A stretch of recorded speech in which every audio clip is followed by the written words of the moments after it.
How's it going, everybody? Doing another video game collection video today. The PS2 this time. Sorry about that beginning there. I went on a little longer with the gum. I zoned out for a second. But yeah, show my PS2 games. I think I did one of these in the last straight PS2 game collection I did was 21. I did do it as part of the full video game collection, so I'll just get started. Most of these came from G sales recently, in the past few years. NFL Street. Got Ricky Williams here, Shannon Sharp, that looks like. There might be Barry Sanders down there. Although I don't. They must have unlocked older players or something, yeah. Oh yeah, Legends, well. These are cool arcade style video games. They did it for NFL, they did NBA Street, and FIFA. Similar to like what NFL Blitz and NHL Hits and stuff like that were back in the day. I'm trying to think what this is, if it's like 5-on-5 or something. Does it tell you? 7-on-7.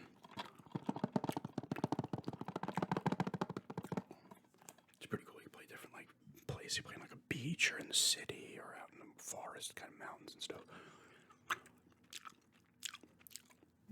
And surprisingly, these NFL Street games have a little bit of value in terms of like sport games.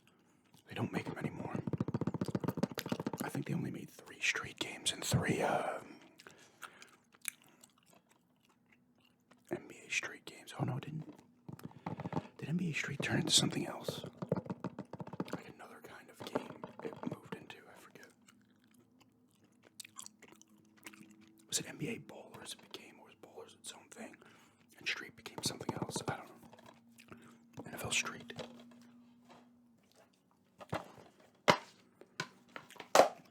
And here's NFL Street 2. The Revenged. Same stuff as this first one with some tweaks. So we got Jeremy Shockey. I don't know who that is on the Falcons. Down there.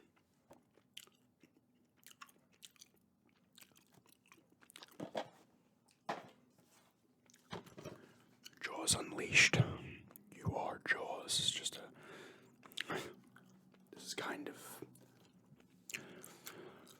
What was that game? I have it. Well, I can't remember the name of it. The shark game that was made. Sorry about that noise. Man-Eater. This is like way before that, but this doesn't have like you don't like upgrade. I mean, I think you do upgrade Jaws, but you don't like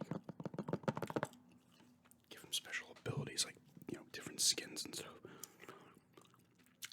But literally, it's just Jaws eating people and wreaking havoc. Is there a? You can bust out killer whales and stuff as well. Fearsome bosses. I've not played much of this, admittedly. Fantasy X too. I had to take this out of a bin because I moved some games into a bin because I needed space. I pulled it back out though. This is not my original copy. I've shown it in the past, but I still have the pre-order poster that came with this back in the day. And when did this come out? 03. It's covered with a sticker, of course. 03. I actually really like this. I can understand why some people didn't, because it's a sequel to 10, and you come across the characters from 10, but you only play as Riku, Yuna, and Pain. Pain was new to this one. This one has the job system where you can choose out a different job, and then you switch outfits and stuff, and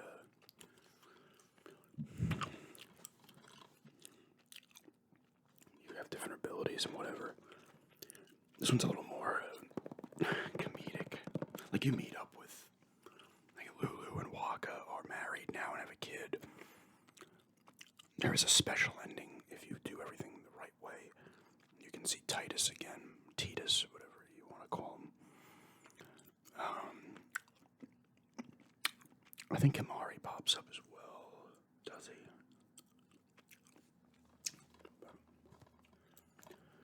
I really like this one. It's like so like over the top. Like Eunice got her freaking guns and stuff, and she's doing her shit. It's like a big pop scene in the beginning. I just really like this game for some reason. I don't know. And once again, it has a great soundtrack. There's another one, Gallup Racer 2001. I grabbed a few of these. I think I have another one floating around. Horse racing game. I didn't know if they had value or not. It was like $1 or $2. I grabbed it and geez, I've not played it. Is that noise? I know some of you guys like. It does make a unique sound. Because a lot of the other game cases, they won't do that.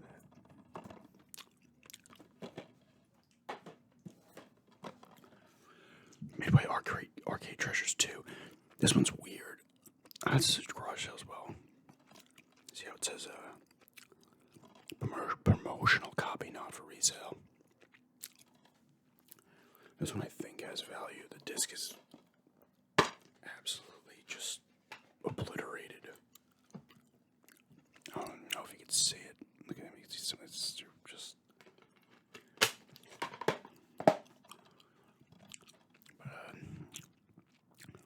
This one has Mortal Kombat 2, 3, Gauntlet 2, Spy Hunter 2, Narc, APB, Pit Fighter, Xenophobe, Primal Rage, Arch Rivals, Rampage World Tour, Hard Driving, which I got. I had G-Cell for the Genesis, and some other games as well. I remember Pit Fighter on the Super Nintendo. It was such a cool looking game because it had like digitized graphics like Mortal Kombat, but it was just so cheesy.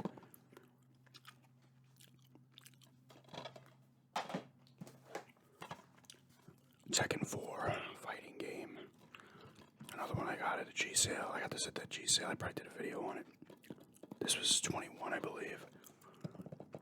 I think Jaws Unleashed was part of this one. Wheelman. I think I got Madden 20 because it was something like I don't have Madden. A lot of these do have their manuals as well. Wheelman, I was at that one. King, I got another one that I'll show here as well. I might have sold one or two that I got from as well. Sly Cooper and the Thievius Raccoonus. First in the series, cool platformer game.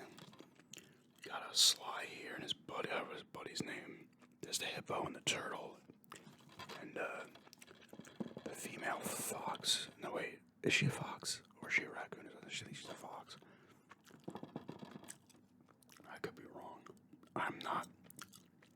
I played this one a little bit, and I played some of 3, and the most I played it was the Thieves in Time one. I played it on the Vita, but it was also on the PS3. It's a platformer where you're like stealing people's stuff. Doing platforming stuff like that. This is made by the same people who did Infamous, and I think that they did the Ghost of Tsushima too, right? It's funny how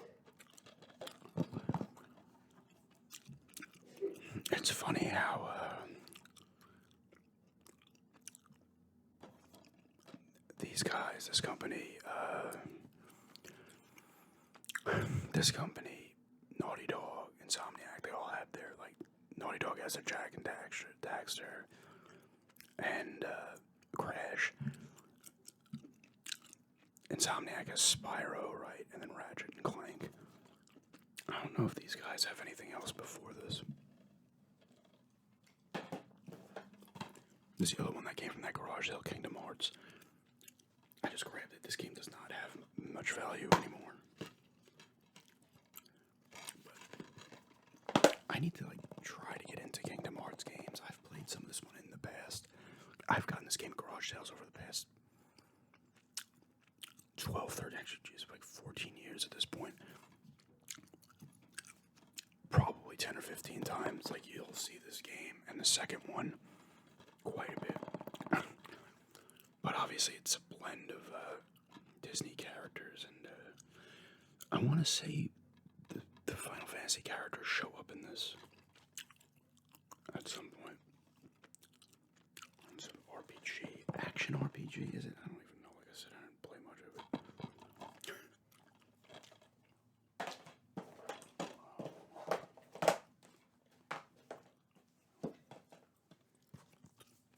State of Emergency. This game's awesome. The story's great. A shadowy corporation has seized control of your country. People have taken to the streets in protest. The state of emergency is declared. Now it's time for you to fight for your freedom. That's the thing, the corporation take over the city, and like, it's almost like there's just like constant like riots going on. Like every time you play a level, it's like you're running around. You have to do like certain objectives, but like everybody's just, there's people just running all over the place, breaking stuff. I'm trying to think if it should say it in the book. Yeah, it gives you the story how the corporation like took out the government collapse and the corporation came in. It's like pretty much something that would probably actually happen. It also has a cool arcade mode where you just run around getting points by destroying stuff. On the Xbox, it was cool because you could put the custom soundtracks in there, which is awesome. It's a really cool game. They did make a second one, which I did not play.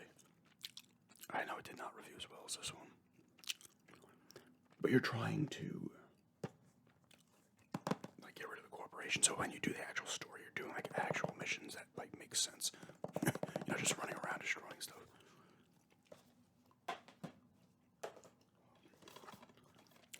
Lord of the Rings: The Two Towers and Return of the King. This one did come from a garage sale.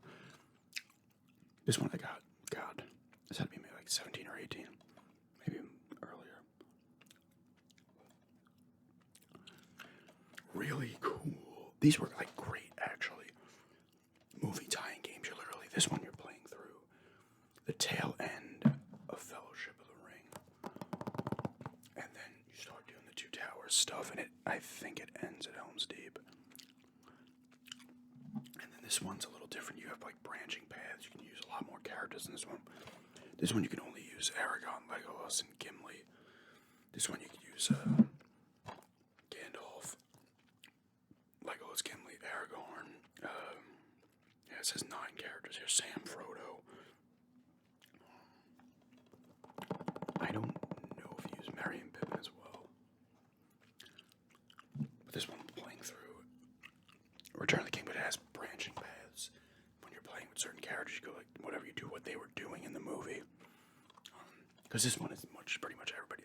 You're just playing through these guys hanging out. You're not playing the other stuff with the Ents and stuff. And you actually got movie scenes from the movie and stuff, and you can unlock like interviews and stuff like that as you went. They're both really cool. They're hack and slash games, so you just run around doing some combos, getting points.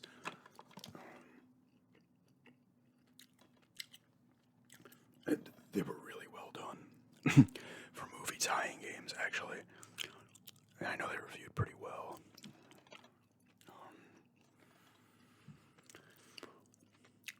I was going to say something else, I forgot what it was. And you have the music from the movies as well, so that's good.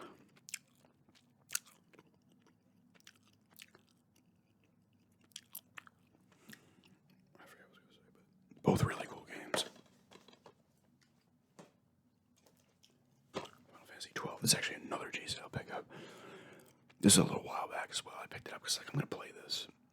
It was in great condition. It still is. I think it was like $5. I have the Zodiac Age one as well. They released the high-def remaster. I still have my save on the memory card. I think I played about 9 hours of this. I forget these people's names, but he's the main kid. And then you come across, I think, this guy and her early on, and this woman's there too. I can't remember their names. But the combat system in this one, I think this might have been the start of them doing this combat system in Final Fantasy 15, you know, Stranger of Paradise, and the 7 remake also have that similar battle system.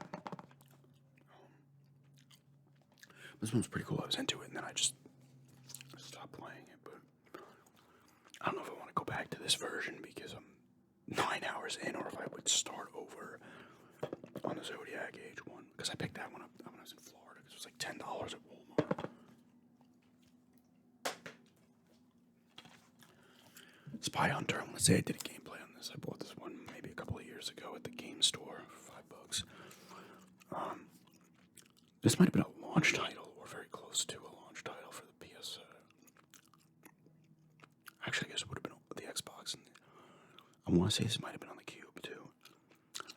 It's Spy Hunter for, it's not the 8-bit Spy Hunter anymore. It's now in 3D. It's cool. You're using the car. I forget the car's name. Does it actually have a car? No.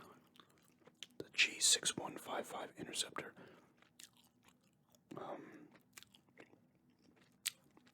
This has a DVD feature of the Saliva Your Disease music video. Remember Saliva? They're still around. It's a fun game, actually. It's cool. You got all the cool weapons and stuff. You can turn into like a boat and motorcycle. And you got missiles and all types of other stuff. You got to do different objectives in each level. They did make a second one, and then they made that one with the rock that kind of came out and like literally disappeared off the face of the earth.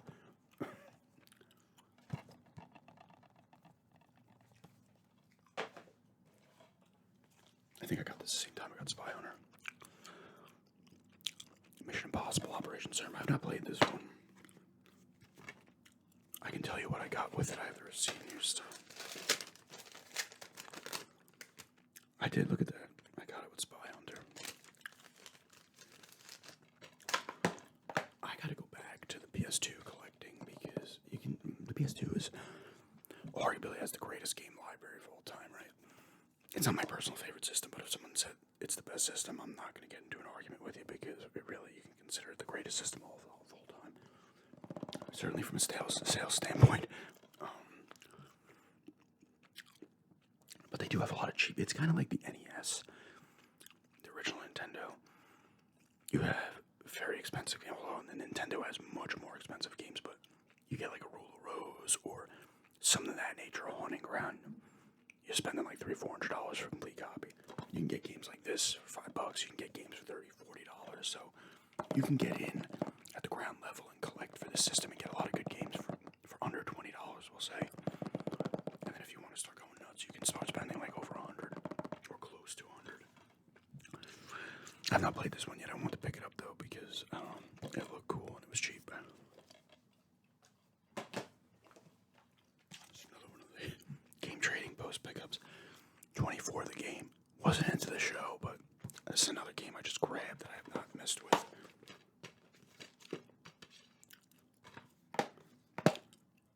I think it had all the people from featuring the voices and likeness of most major characters, including Kiefer Sutherland. Well, I would hope you'd have Kiefer Sutherland.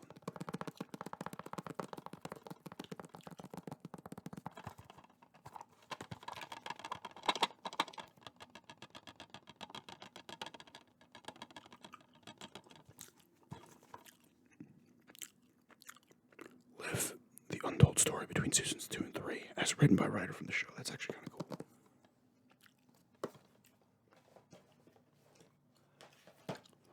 3 more left here. The Godfather, the game. Another one I got at a garage sale a while back. Actually has the map in there as well.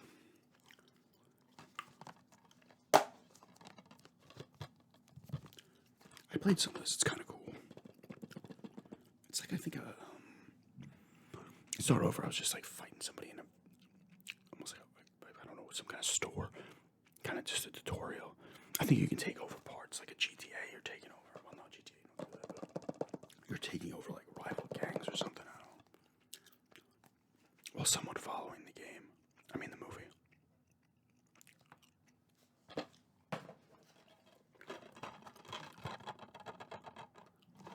Scooby-Doo, Night of 100 Frights. I actually had this game a few times. This is not my original one. GOG sale with, actually the Sly Cooper was in it too, and so was Sly Cooper 3, which I had sold, but they were like 75 cents a piece. I got 4 of them for $3. I got these 3, and I got 2 towers on the GameCube.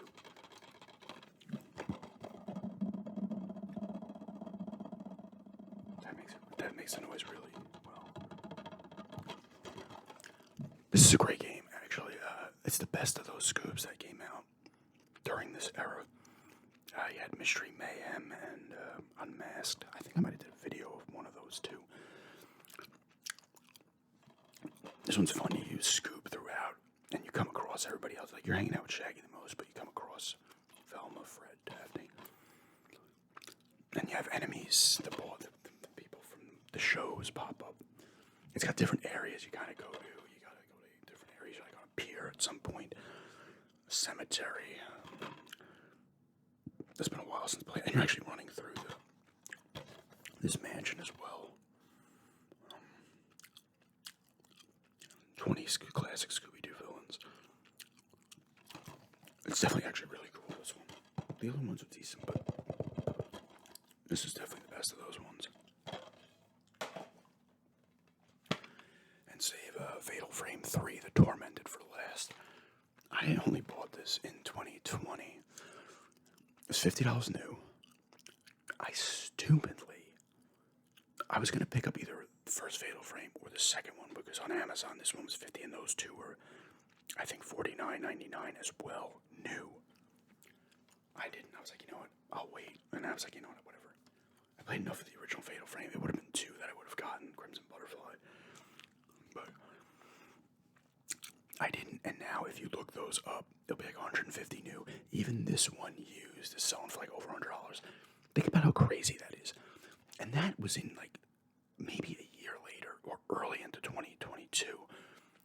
No, it would have still been 21, because I remember going to the Game Trading Post in the Sunrise Mall, and all of a sudden the survival horror games were going through the roof. It was crazy. This is a late era release. This is maybe 2005 or 6. 5, because you don't have the, they went to like a more recyclable, environmental friendly case, because it doesn't have the memory card holder up here. It's a little lighter, I guess less plastic used. I'm kind of pissed I didn't pick up at least the second one, but I'm not going to go nuts. They're expensive on the Xbox too. This one is not on the Xbox. The first 2 are.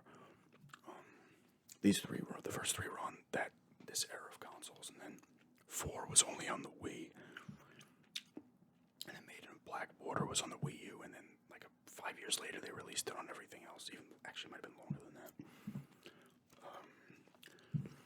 I have Made in Black Border on the Wii U. That was a cool one too, because you used a Wii U gamepad. As the camera was a little tough to get used to. I've played some of this. Like playing in a dream, and then you're in a house. Your assistant is actually the girl from the first Fatal Frame, so there's a little tie-in action there. It's classic Fatal Frame. You're using the camera obscura. You get different. Film is more powerful. Certain film, you kill the ghost with it. These games are legitimately creepy. At least for me. Some people will be like, that's not creepy, and then they'll say Dead Space bugs them out, but I'm not creeped out by Dead Space. Horror stuff is weird. Everybody's like, has a different mindset. What scares them or creeps them out in horror stuff. Games, movies, whatever. I do need to play more of it though. But I never played this one. That's why I picked it up. I'm like, I'm going to spend the 50. And it was new. And now it sells for like 150 new and like 100 something, 120 used, which is kind of obscene, honestly. I guess because survival horror is kind of almost it's more popular now than it was during this time. You were talking, 2005, 2000.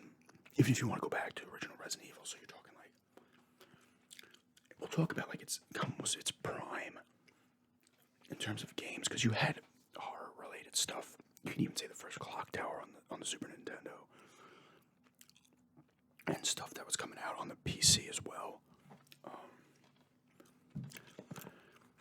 But like I'm talking like Fatal Frames, Resident Evil, Silent Hills, the other stuff like Kuan and Siren and Cold Fear, Call of Cthulhu, Dark Corners of the Earth. Like during this era, the original PlayStation had a good amount too. They had like Deception, which is not really survival horror; it's like a trap-based game. But they had Silent Hill, they had Clock Towers, they had Resident Evils. They did not have Fatal Frame; it wasn't out yet. And they had some other ones as well, I believe. But then, like during the PS2, Xbox Cube era, you got a lot. You got Eternal Darkness on the Cube. You had a lot of cool stuff: Rule of Rose, Haunting Ground, Kuan, The X-Files, Resistor Serve. You had a lot of cool stuff, and some of them sold. Like Silent Hill 2 was a hot seller. The Resident Evils always sell well. The Fatal Frames did not. I don't think sold terribly, but I don't think they ended up greatest hits. Neither did like a Rule of Rose or the other ones. Clock Tower 3, stuff like that. Haunting Ground, Extermination, not Extinction. The Thing is another one. This was prime stuff. Now you get a lot of stuff on the PC now, and you can even download it on the systems. A lot of indie developed. You get a lot of indie developed horror type stuff, which is cool. But man, for me, the heyday is back in this time, man. You had the Fatal Frames, you had the Silent Hills. You're talking like if you wanted to say top 3 in terms of like franchises. Although you could say Fatal Frame really isn't, but especially back then it was because you didn't have Dead Space games yet. You didn't have these other ones that were coming out.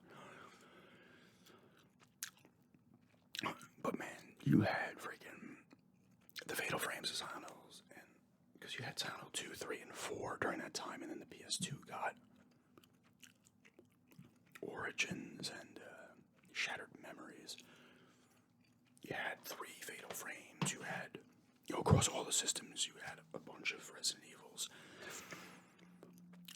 It was just great, and the PS2 had the most, of course.